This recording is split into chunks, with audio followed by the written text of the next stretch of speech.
Hello everyone, welcome to Fable and Fact. Today we're diving into one of the most pressing issues in mental health, depression. From bustling cities to quiet suburbs, this silent struggle touches lives everywhere. Imagine waking up one morning with a heaviness in your chest that won't lift. You drag yourself out of bed, but the simplest tasks feel monumental. If this resonates, you're not alone. An estimated 3.8% of the world's population, about 280 million people, experience depression at any given time, affecting 5% of all adults, with women nearly 50% more likely to be diagnosed than men.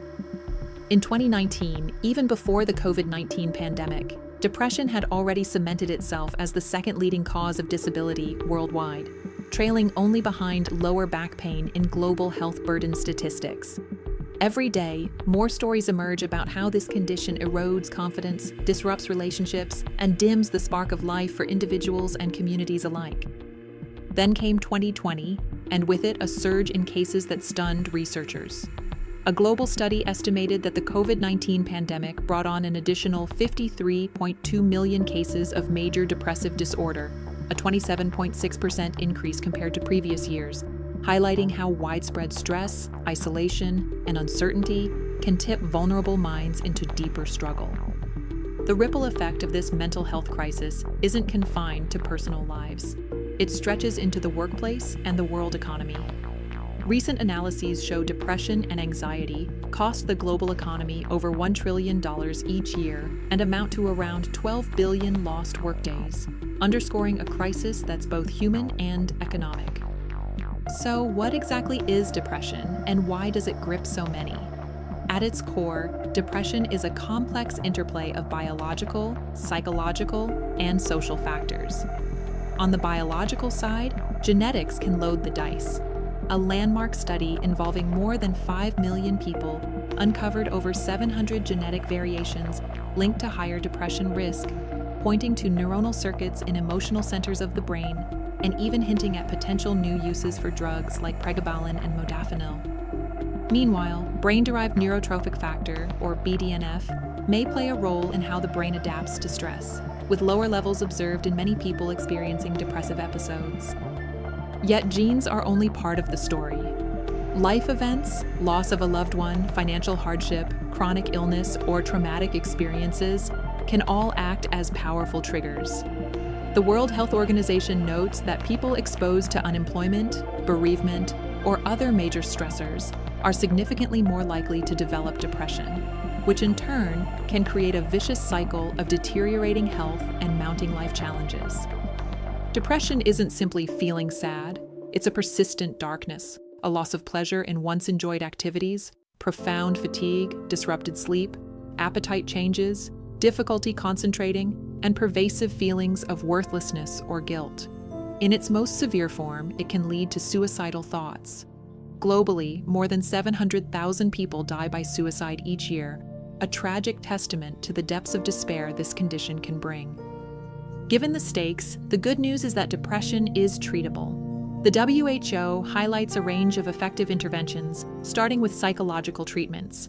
Cognitive behavioral therapy, interpersonal psychotherapy, problem-solving treatment, and behavioral activation all teach new ways of thinking, coping, and relating to others under professional guidance. For moderate to severe cases, these therapies can be combined with antidepressant medications such as selective serotonin reuptake inhibitors, SSRIs, which help balance key mood-regulating chemicals like serotonin. Beyond the clinic, self-care plays a crucial role in both preventing and managing depression. Maintaining social connections, establishing regular sleep and meal routines, and reducing alcohol or drug use can strengthen resilience. Engaging in meaningful activities, whether through work, hobbies, or volunteering, can also foster a sense of purpose and belonging, principles long championed in occupational therapy approaches. Physical activity stands out as a powerful tool too. Multiple meta-analyses demonstrate that exercise has moderate antidepressant effects on par with some medications or therapy when done consistently. In fact, walking at least 7,000 steps a day can lower the risk of developing depression by about 31%, and even modest increases of 1,000 steps correlate with a 9% drop in depressive symptoms.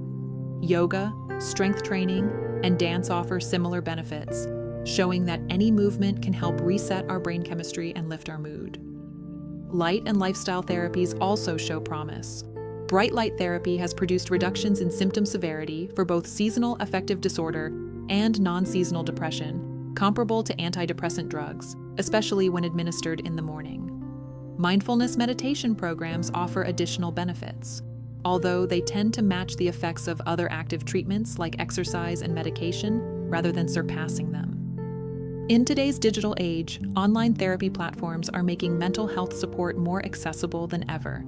BetterHelp, one of the largest teletherapy services, now boasts over 5 million users across 100-plus countries, connecting people with licensed therapists by text, phone, or video, an option that's been a lifeline for many, especially during pandemic lockdowns.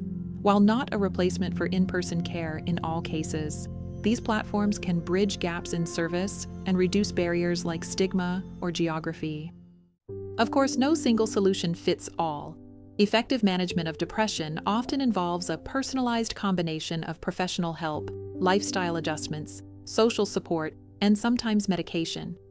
Awareness and early action are key. Recognizing the signs in ourselves or loved ones and seeking help quickly can prevent a downward spiral into more severe illness.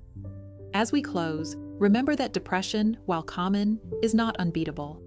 From scientific breakthroughs in genetics to ancient practices like walking and meditation, humanity has developed a toolkit for understanding and treating this condition. If you or someone you know is struggling, reach out to a friend, a family member, or a professional. You don't have to face this fight alone. If you found this video helpful, don't forget to hit the like button, subscribe, and ring the bell. Thank you for watching Fable and Fact, and remember, every mind matters.